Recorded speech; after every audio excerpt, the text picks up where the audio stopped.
Irmãos, só um adendo no que os irmãos comentaram sobre o show de ontem.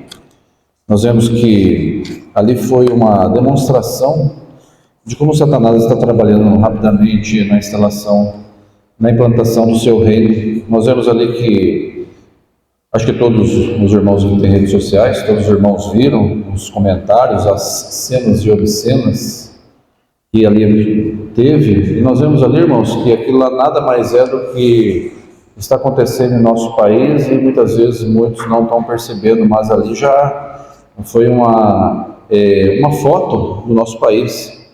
Em um determinado vídeo mostra ali um culto a um Deus, que eu esqueci o nome desse Deus lá, mas que o Brasil foi escolhido para que esse culto a esse Deus fosse cultuado.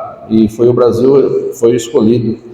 E nós vimos ali uma classe artística na sua função. A classe artística trabalha fortemente, nada contra os tais, mas eles trabalham nesse sentido. Nós vemos ali uma classe política, principalmente o federal e o municipal, trabalhando fortemente para a efetivação de todo aquele evento. Uma mídia que só trouxe louvores ao show. E nós vemos também 1.600.000 pessoas sendo doutrinadas por Satanás, jogando em suas mentes, das crianças até o mais velho, a toda aquela massa sendo doutrinada, sendo cauterizada, longe do que Deus preparou, do que Deus quer para o seu povo, na homossexualidade, na sodomia, nos rituais do paganismo. Mas tudo isso a gente faz uma pergunta, um pensamento aos irmãos. Qual é o nosso papel diante de tudo isso? O que está moldando para os nossos dias todo este evento? E nós imaginamos, se nós já ficamos indignados, imaginemos a mão de Deus, a ira de Deus, quando vier julgar a esses homens, essas pessoas. Então a ira de Deus, ela vem, e a ira de Deus é uma ira santa e justa. Nosso país está sendo dominado por Satanás. Ontem nós participamos de um culto online e do irmão lá no Paraguai, residente lá, um brasileiro, e ele reportou ali durante a mensagem que todo o material que envolva Bíblia, envolva algo do cristianismo, não soube discriminar qual órgão, mas todo esse material que é remetido do exterior para o nosso país, ele está sendo devolvido. Então, esse irmão, quando ele quer mandar algum material para o Brasil, ele tem que atravessar a ponte, ir para Foz do Iguaçu para encaminhar esse material. Já está sendo proibido a entrada e a distribuição contrabandeada em nosso país. Mas esse é um resumo. E aí nós sempre fazemos aquela pergunta quando Paulo fala a Timóteo, né? Daquelas 3 profissões que o crente deve ser: um soldado, um atleta, um agricultor. Um agricultor 24 horas por dia, 7 dias por semana trabalhando na terra. Um atleta que renuncia a si mesmo e se dedica ao trabalho. E um soldado que ele não pode desviar a sua guarda em nenhum instante para não ser morto pelo inimigo. Como está a nossa função diante de Deus? E a ira de Deus, ela vem e virá pesada. É só um adendo, não é o nosso assunto, mas eu achei interessante deixar essa mensagem para os irmãos. Qual é o nosso papel diante de tudo que nós vimos e de tudo que está acontecendo no nosso país contra o Evangelho do Senhor? Mas iniciando a nossa mensagem de hoje, irmãos, vamos lá no livro de Eclesiastes, capítulo 11.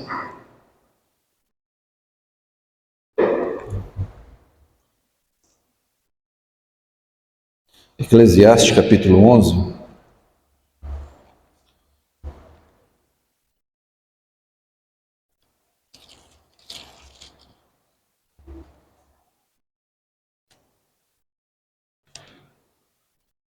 Eclesiastes 11, nós vamos ler do 9, o 10 e o primeiro do 12. Diz o seguinte: Alegra-te, jovem, na tua mocidade, e recreie o teu coração nos dias da tua mocidade. Anda pelos caminhos do teu coração e pelas vistas dos teus olhos. Sabes, porém, que por toda essa justiça te trará Deus a juízo. Afaste-te, pois, a ira do teu coração e remove a tua carne e o mal, porque a adolescência e a juventude são vaidades. Lembra-te também do teu Criador nos dias da tua mocidade, antes que venham os maus dias e cheguem os anos dos quais venha dizer: não tenho neles contentamento. Oremos. Senhor que está nos céus, agradecemos que o Senhor deu, pedimos pelo nosso país, pedimos também pela nossa batalha espiritual contra Satanás. Lembramos também da mensagem de hoje, lembramos também de todos os irmãos que participam e daqueles que defendem a sua causa. Tudo isso eu peço e agradeço em nome do teu Filho Jesus. Amém. Salomão aqui relatando dos dias das nossas mocidades, dos que nós fazemos da nossa mocidade e nós vamos levar para o resto das nossas vidas. Hoje nós vamos tratar de 3 assuntos, mas nós vamos condensar esses 3 assuntos em um assunto só, que são assuntos, digamos, antagônicos, mas que eles se fundem num só pensamento. Nós vamos tratar hoje do namoro, do casamento e do divórcio. Parece que não tem nada a ver um assunto com o outro, mas nós vemos que tudo que começa bem termina bem, começa errado, ele vai dar alguma distorção ali no seu encaminhar. Mas o Salomão ali que escreveu Eclesiastes, ele diz: alegra-te, jovem, na tua mocidade, e recreia no teu coração os dias da tua mocidade. Aproveitar os dias, aproveitar as fases da vida, isso é muito importante, nós não pularmos fases, aproveitarmos todas as fases de nossa vida, mas nós nunca devemos esquecer que todas as coisas que nós fizermos nos trará consequência à nossa vida. Porque virão dias em que nós não encontraremos nele mais contentamento. Um trabalho do Senhor, um trabalho firme no Senhor. E nós começamos um namoro, e do namoro nós entramos no casamento. E qual é o conceito bíblico de casamento? Nós não vamos dizer hoje os casamentos, né? Casamento é um só, entre o homem e uma mulher, mas nós vamos falar dos casamentos que tem aí no meio legal, no meio social, até as demais igrejas, as demais religiões, os pensadores, né, que têm as suas ideias relacionadas a todos os assuntos, e no casamento não seria diferente, no namoro e no divórcio também. A seguinte frase: eu não concordo, eu penso diferente. Mas a Cristo nunca nos deu brecha para pensarmos do jeito que nós queremos, mas para pensarmos do jeito que é deixado por Ele. Hoje nem mais o rito civil ou o rito religioso, ele já está sendo mais usado. Isso já é uma coisa meio que ultrapassada pela sociedade. Hoje eles fazem a união estável, você vai morar junto e depois, quando tiver os filhos com 10, 12 anos, aí você vai fazer uma pequena cerimônia. Hoje não tem mais toda aquela pompa, não tem mais aquele cerimonial, né, para que estar fazendo ali a união, para mostrar a todos ali que você está fazendo ali uma união com a pessoa. Hoje, a união estável, né? Você simplesmente vai morar junto, e isso é o que a sociedade hoje está pregando. Aí você vai lá no cartório, se não ter, pronto, você já está numa união estável. É algo, né, meio antes do casamento ou casamento, em que você pode desistir a qualquer momento. Mas o que Deus falou, um dos seus primeiros atos lá em Gênesis, capítulo 2, livro de Gênesis, uma das primeiras coisas que Deus fez após os 7 dias da criação ao homem e à mulher, o que Deus ali fez? Gênesis 2, 23, 24. Gênesis 2, 23, 24 diz o seguinte: E disse a Adão: Agora é osso do meu osso, carne da minha carne, e essa será chamada mulher, porquanto do homem foi tomada. Portanto, deixará o homem seu pai e a sua mãe, apegar-se-á a sua mulher, e serão ambos uma só carne. Isso se repete lá em Efésios 5,31 e também em Mateus 19,15. Não é coisa só da criação, coisa lá do Antigo Testamento, mas também no Novo Testamento, em duas passagens, tanto em Efésios quanto em Mateus. Deus ali disse: Deixai o homem e a mulher aos seus pais e a sua mãe, e farão apenas uma só carne. Uma só carne. Como você irá dividir aquilo que é único? Como vamos dividir aquilo que não há mutação? Você pega um ovo, ali tem a clara e a gema. Como que você vai dividir um exemplo, né? Um ovo em duas partes? A gema, a clara até que você consegue ali separar aquele negócio meio escorregando, mas a gema, você quebrou aquela membrana, ela se espalha, você não consegue fazer identicamente. O casamento, irmãos, ele é entre um homem e uma mulher, ele é monossomático. O que é ser um monossomático? É relativo ao corpo. Mono, um, é a soma de um corpo, uma unidade. Os cônjuges agora são em uma só carne. Depois que nós casamos, nós somos monossomáticos, é a soma de um homem e de uma mulher. Irmãos, e casamento é entre um homem e uma mulher. Algo do mesmo sexo ou mais de dois é um ajuntamento de pessoas. A lei, a sociedade, a mídia pode dizer, mas a própria lei do divórcio, quando foi instituída, ela, em 77, que até então no Brasil não havia o divórcio surgiu no Brasil apenas em 77, no ano de 77, não muito, há menos de 50 anos, ela, nos artigos da lei, ela disse ali que o casamento, mesmo instituído o divórcio, ele só é dissolvido com a morte de um dos cônjuges. Até na lei do divórcio é previsto isso, não são os homens ou a sociedade ou a mídia que vai fazer isso diferente. Hoje nós temos o jargão da sociedade, né? A casa, se não der certo, separa. Era imaturo, não conhecia direito, se rebelou, usa todos os termos possíveis para justificar aquilo que não foi feito por Deus. Nós estamos falando, irmãos,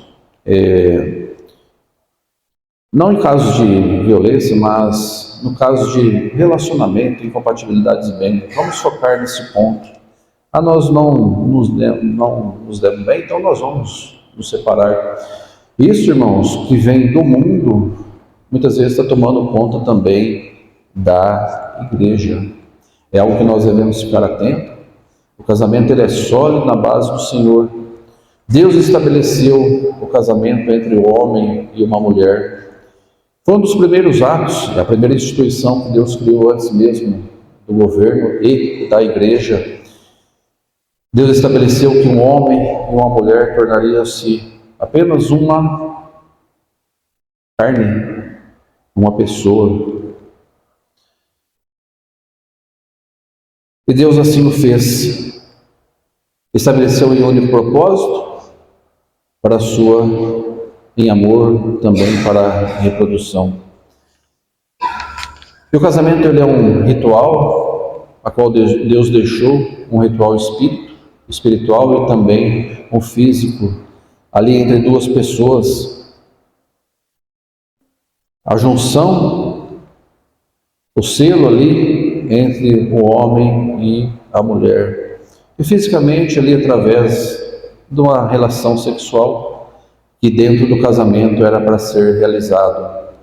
E o casamento deve ser em amor, em compromisso, em comprometimento, na intimidade, na aceitação, nos momentos difíceis.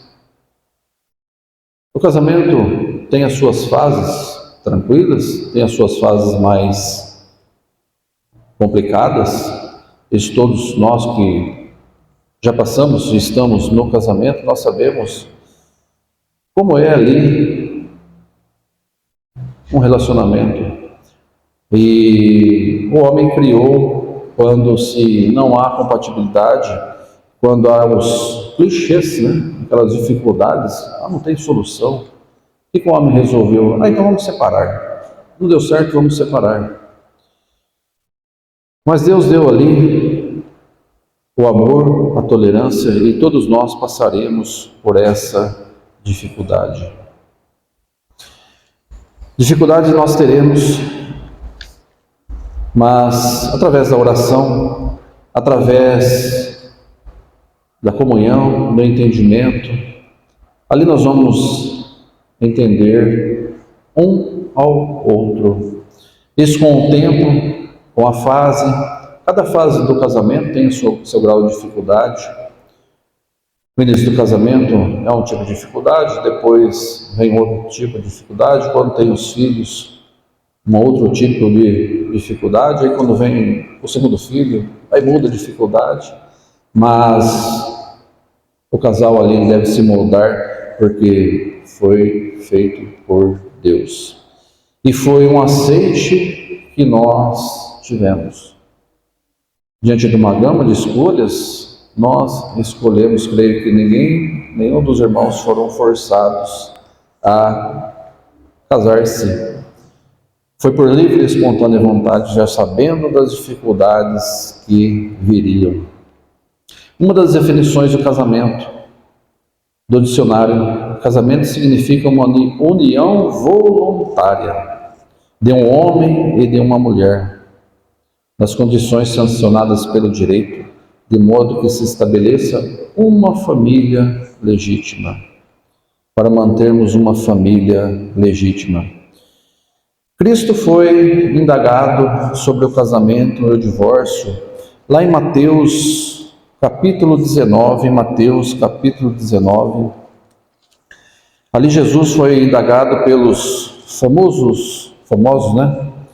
Os fariseus. Fariseus eram aqueles homens seguidores da lei que sempre estavam ali perto de Jesus para indagar sobre algum assunto emblemático de difícil entendimento. Os fariseus eram peritos nisso e eles sempre estavam próximos a Jesus para questionar sobre os demais variados temas. E Mateus 19, do 3 a 8, diz o seguinte: então chegaram a pé deles aos fariseus. Mateus 19, 3. Então chegaram a pé deles os fariseus, tentando, dizendo-lhe: é lícito que o homem repudiar a sua mulher por qualquer motivo? Ele, porém, respondendo, disse-lhes: não temas, lido que aquele que os fez no princípio, macho e fêmea o fez. E disse: portanto, deixará o homem pai e mãe, e se unirá à sua mulher, e serão dois em uma só carne. Como nós já lemos lá no livro de Gênesis, e também fala lá em Efésios. Assim não mais dois, mas uma só carne. Portanto, o que o Deus ajuntou, não separem o homem. Disseram então: por que mandou Moisés dar-lhe carta de divórcio e repudiá-la? Disse-lhe ele, Jesus falando: Moisés, por causa da dureza dos vossos corações, vos permitiu repudiar vossas mulheres, mas não foi assim desde o princípio.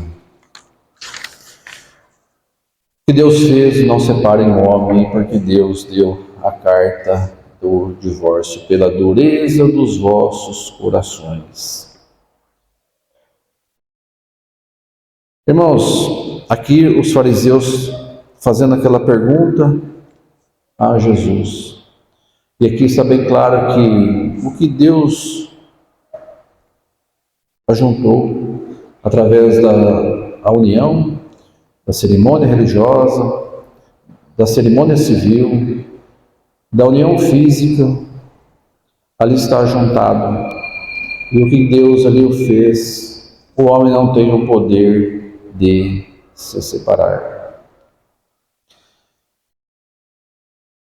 Quando nós namoramos, irmãos, nós devemos tratar todos os tipos de assunto. Em nosso namoro nós cometemos muitos erros. Nós deveríamos fazer coisas que não deveríamos e também vice-versa. Alguns cuidados que nós deveríamos ter tomado e não tomamos. Todos nós já passamos por essa fase nós tivemos muitos erros e muitos acertos, mas erros que comprometem a nossa vida espiritual. No namoro tudo são flores, irmãos. Tudo é muito bom, muito gostoso. Os problemas são rapidamente sanados, e se não for sanado, nós vamos embora, dali 1, 2 dias, a gente volta e conversa e resolve tudo, né? Quando nós casamos, não, é diferente, né? Você tem que resolver ali, ou no máximo, até o dia seguinte. Mas o namoro, irmãos, é uma fase a qual nós devemos discutir todos os assuntos. É no namoro que nós devemos conversar todos os assuntos espirituais, os assuntos materiais e as nossas perspectivas para o futuro. É a fase a qual nós vamos conhecer aquela pessoa em determinada situação, o que ela faria se fosse nós passando por aquele momento. Nós vemos outros casais com problemas, e é a fase em que você deve conversar e perguntar qual que seria a sua atitude. E o divórcio é um assunto que deve ser tratado pelos namorados, é um assunto que deve ser falado. Hoje, irmãos, ninguém casa na ignorância, que não conhecia aquele a qual namora. Nós devemos ter um conhecimento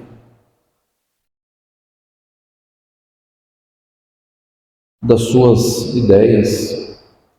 Isso tanto para a nossa vida material, o nosso dia a dia, os nossos projetos, casa, filho, serviço, essencialmente também na vida espiritual.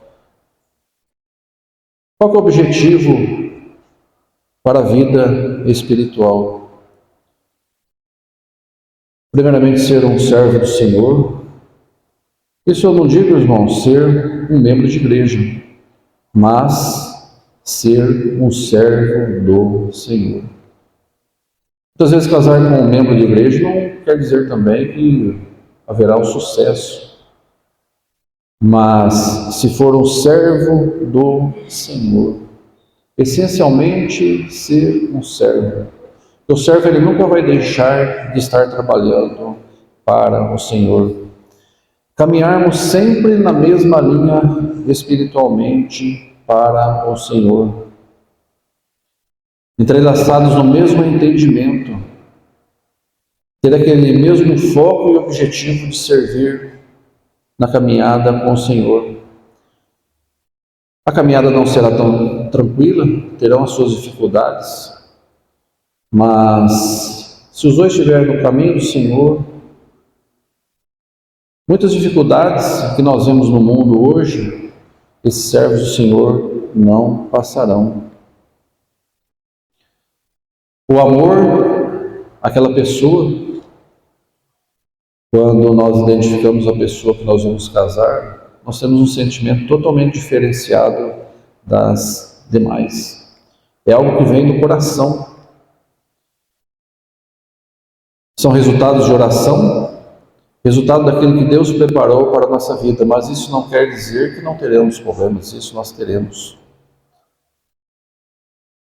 A fase do namoro, irmãos, é uma fase que nós devemos observar, é uma fase de observação e também de ouvir. Nós devemos ouvir muito, nós devemos ter o coração manso de ouvir os conselhos que nós temos dos nossos irmãos e dos nossos familiares. E muitos dos nossos problemas, muitos dos problemas que nós vemos no namoro, irmãos, eles se acomodam com o tempo. Problemas que nós achamos que seria um problemão, com o tempo eles vão se acomodando. Como nós dissemos no começo, os problemas eles mudam de acordo com a fase. E muitos dos pequenos problemas que nós achamos que não terá dificuldade, muitos desses problemas eles podem se avolumar com o casamento. O primeiro cuidado que nós devemos ter quando nós identificamos aquela pessoa a qual nós escolhemos para casar, se a nossa vida espiritual não correrá risco. Essa é a primeira pergunta que nós devemos fazer. Identifiquei essa pessoa, é essa pessoa que eu escolhi. Essa pessoa vai me atrapalhar na minha vida espiritual? É a primeira pergunta que nós devemos fazer. Para em seguida nós fazermos o questionamento da nossa vida matrimonial. Como ela será? Se essa pessoa ela vai nos ter o mesmo pensamento, o mesmo propósito, se essa pessoa vai fazer-nos crescer no Senhor. É isso que nós devemos fazer, trabalharmos por essa causa. Uma situação e que vai acontecer o dia que nós tivermos os nossos filhos e nós vermos o show, mega show, 1 milhão de pessoas. Ah, meu filho quer ir, meu filho adolescente. Um problema e você vai ter que resolver. Os dois terão o mesmo pensamento no Senhor, da orientação que deve ser dada a este filho, a qual surgirá desse novo casamento?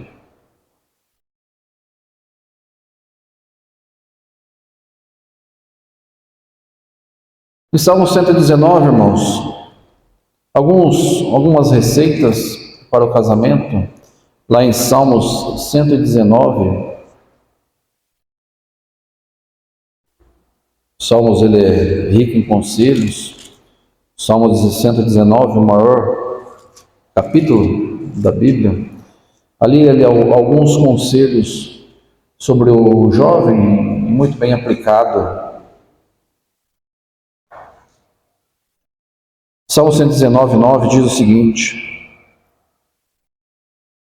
Salmo 119, 9. Com que purificará o jovem o seu caminho? Observando conforme a tua palavra, com todo o meu coração te busquei. Não me deixe desviar dos teus mandamentos. Escondi a tua palavra no meu coração, para eu não pecar contra ti. Purificar os jovens dos caminhos do Senhor. No namoro esperar na santidade. Não cairmos no pecado e na tentação da fornicação, que é o sexo antes do casamento. Deus condenou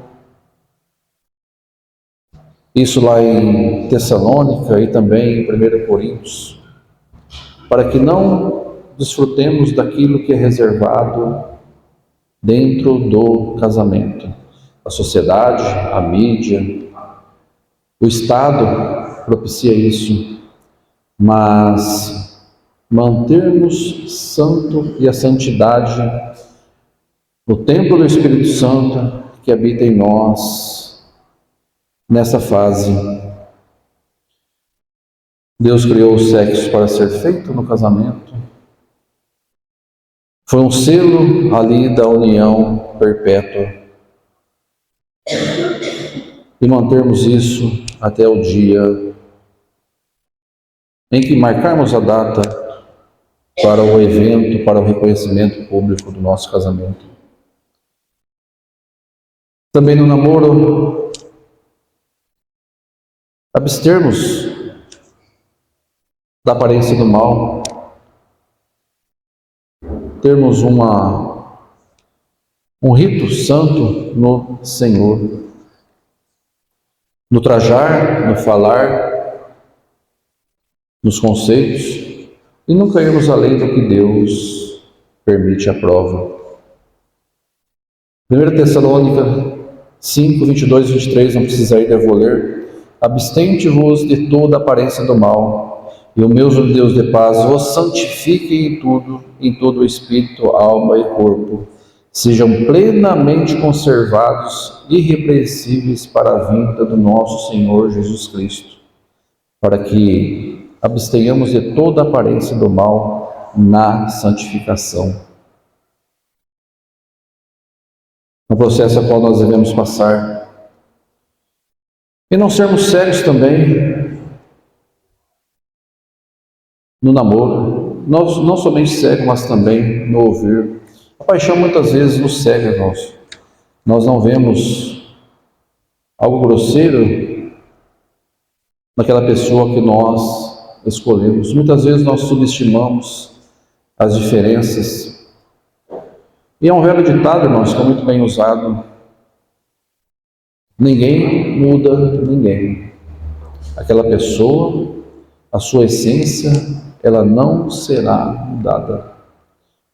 Então você vai ter que se amoldar àquela essência. E a fase do namoro é para isso.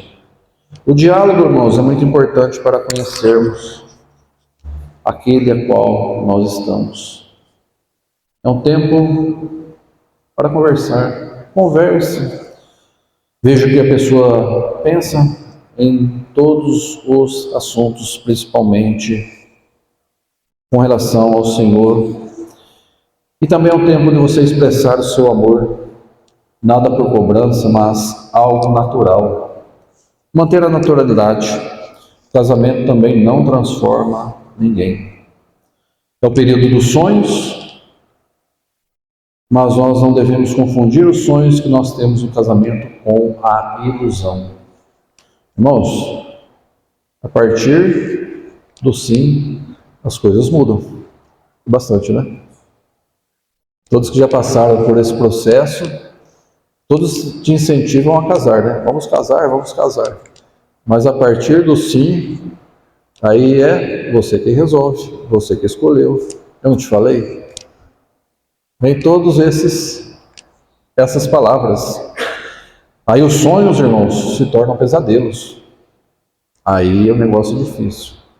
Aí não tem mais o pai, não tem mais a mãe, não tem mais o carro para eu ir embora para conversar amanhã, ou o telefone para ligar mais tarde.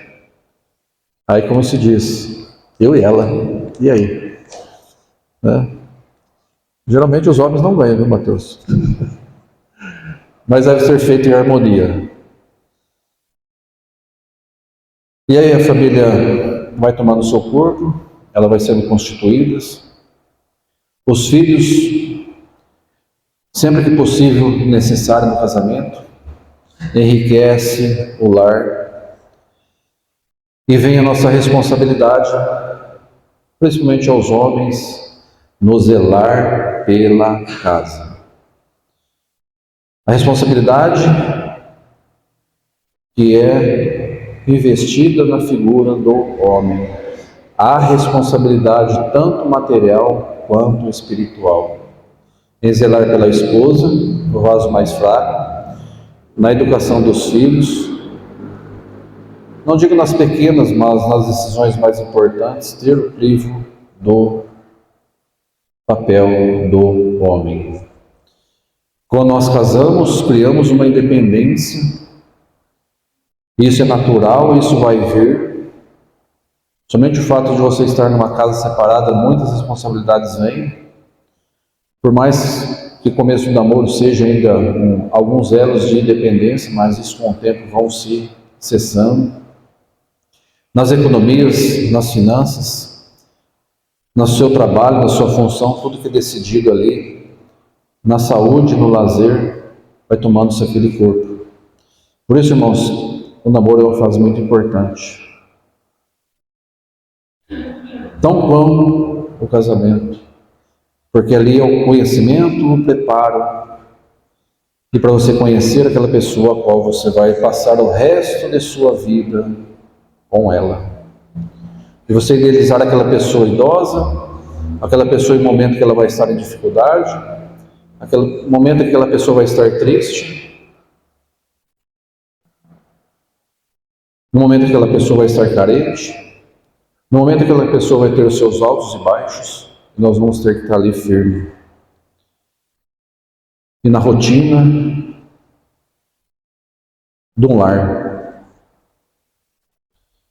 Mais um conselho, irmãos, não digamos conselho, porque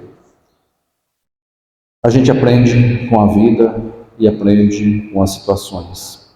O livro de Provérbios, irmãos, aqui próximo de Salmos, é algo que muitas vezes nós subestimamos em nossa fase do namoro. Provérbios 13:1 diz o seguinte: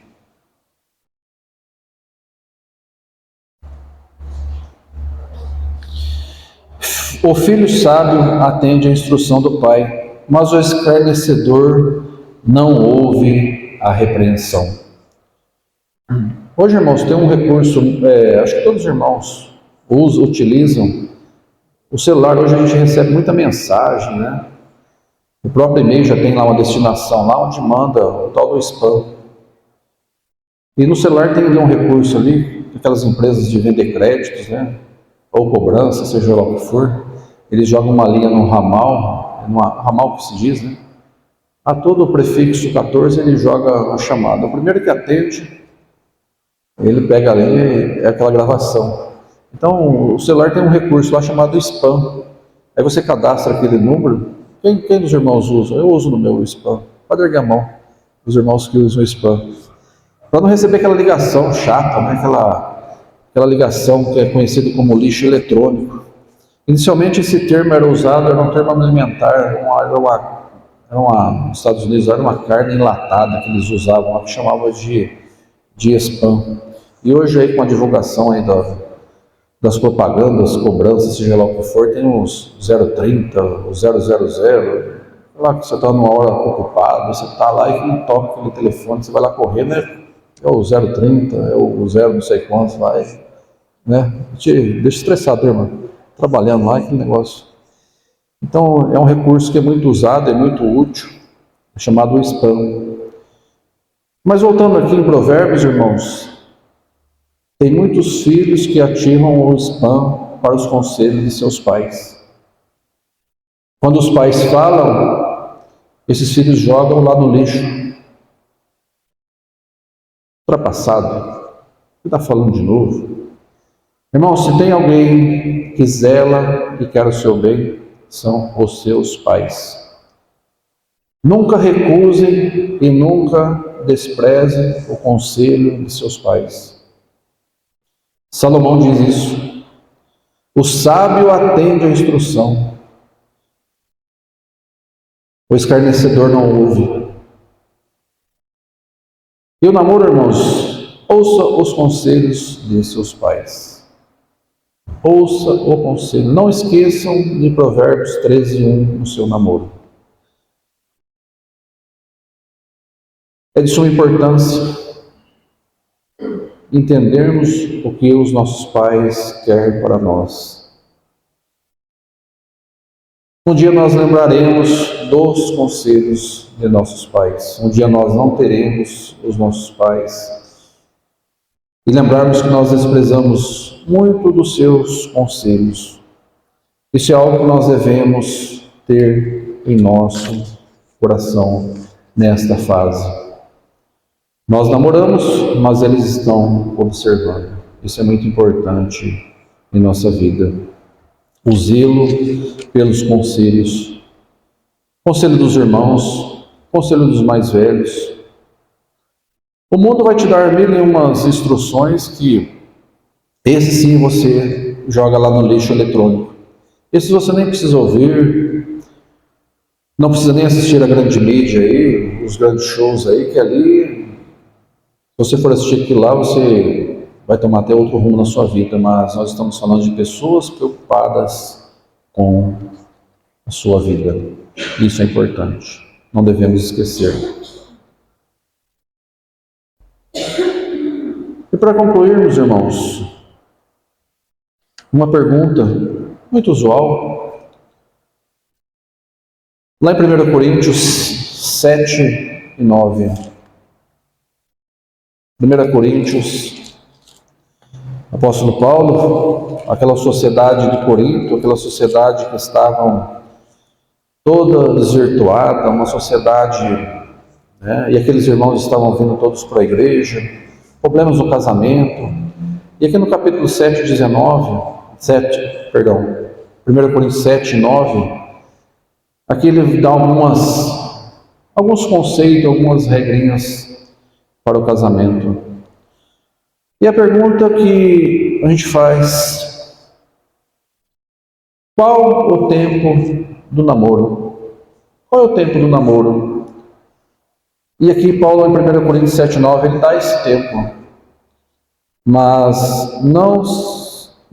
se não pode conter-se, case-se, porque é melhor casar do que abrasar. Irmãos, é o termômetro.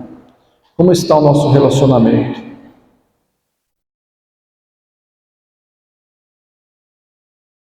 Esse é o tempo, não muito curto, para que você não conheça, e não muito longo, para você não se abrasar.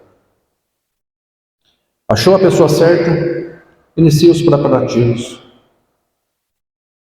Um emprego, uma casa, algo que possa acomodar a minha nova vida. Discutir os projetos com a bênção, com a oração e com os desejos no caminho do Senhor. E uma última ponto. Após essa breve meditação, você está pronto para dizer o sim? Ore no Senhor, espere nele, e no momento certo você diz o seu sim para uma vida no Senhor. Primeiramente, a opção mais importante da nossa vida é aceitar ao Senhor, é o sim ao Senhor. E a segunda maior decisão da nossa vida é o sim do nosso casamento. Amém? Que Deus abençoe, Deus nos dê entendimento, sabedoria, em oração a todos nós, a todas as famílias no Senhor, a base da igreja. Amém?